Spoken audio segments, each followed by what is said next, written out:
Since 2001, Beacon Hill Village has provided a unique combination of services, enriching its members' lives and helping them stay in the neighborhoods they love, and establishing a model for many other communities across the nation and abroad.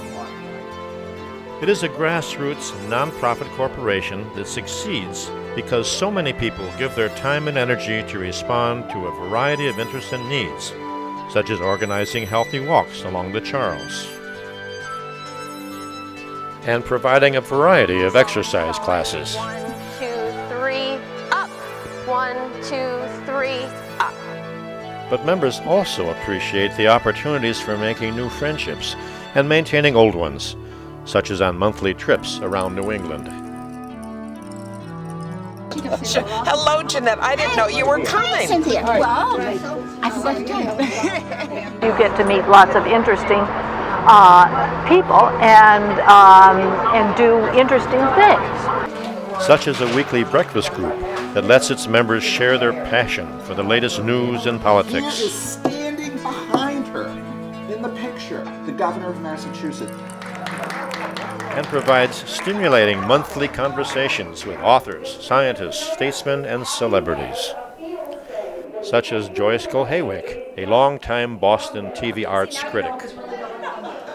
And it's enormously important to keep one's life expanding and being stimulated and learning and growing, and so it's wonderful. A tour through a local prize-winning building gave members a great appreciation for the latest innovations in environmental green architecture. We had, I think, 38 people join us today. I think it's important that we understand what's happening in other locations close to our village, and an example also of what the village can do to its members by getting access to these kinds of facilities. A book talk by author Gail Sheehy was held at the Boston Public Library. Beacon Hill Village President Stephen Roop called attention to a prominent mention in her book. We are very proud to be mentioned prominently in the concluding chapter of her book. The chapter is titled with a question: who will take care of us? And Ms. Sheehy makes very clear that Beacon Hill Village is one important answer to that question. At a meeting for prospective members, founding member Susan McQuinney Morris remembers the goals from 10 years ago. So what we ended up creating was a system that enables us all to take care of ourselves. And that's a very important distinction from the social service industry that says they will take care of us, because it really gives us the freedom of choice, the freedom of movement, and the freedom to be who we want to be. And I also want to tell you that this village that was created here in Boston has become a national movement, which is very amazing to us. They call themselves the Village to Village Network and met in Philadelphia for their first annual convention. And among the issues discussed was how to found a village. There's no value to it. I mean, somebody else raised the question relatedly, the question of size. You know, how big? And that is partly connected with just numbers of people. It's partly connected with physical extent. And the vital issue of transportation. So we need to replace that with new members who will drive or other volunteers from this. What an exciting group we all are. You come from 26 states, which I find amazing. Today, there are 54 open villages across the country, and amazingly, 2 in Australia, 1 in Finland, because this is a concept that has really swept across the whole world. A major factor in the broad success of the village concept is the freedom that readily available transportation provides.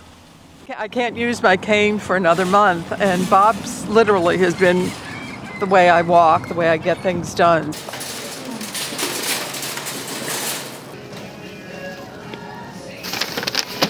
It has made life much easier for me and much more pleasant. Bob is our hero. I think Bob is just an extension of the village. How good they are, he's the same way. Well, I didn't pay them to say that. but it's nice to hear.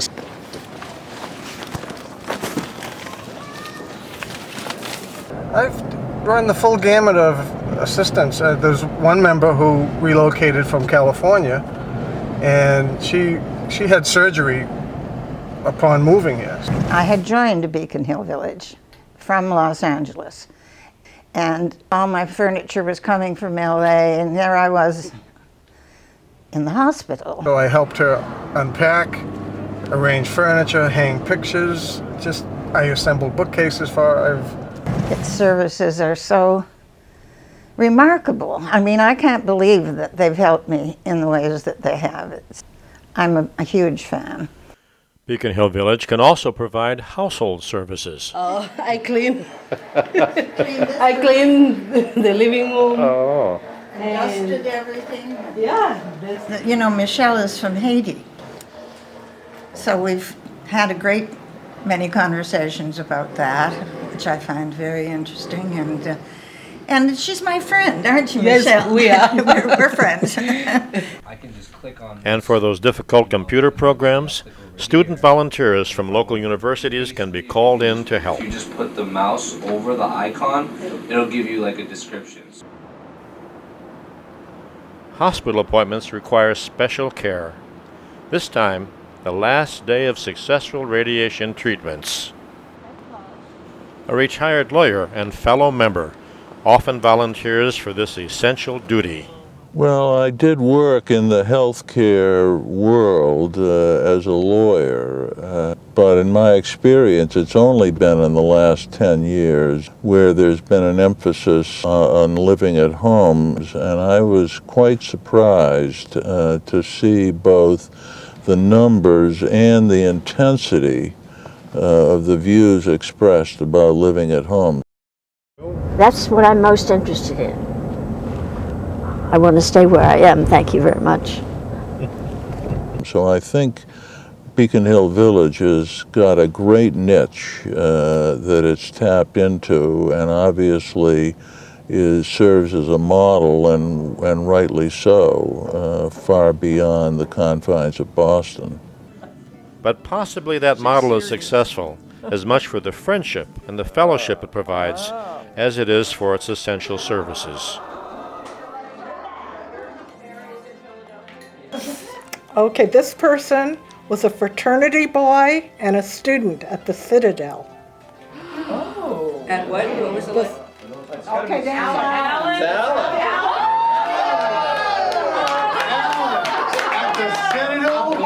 Nobody believed that I could have been a fraternity boy.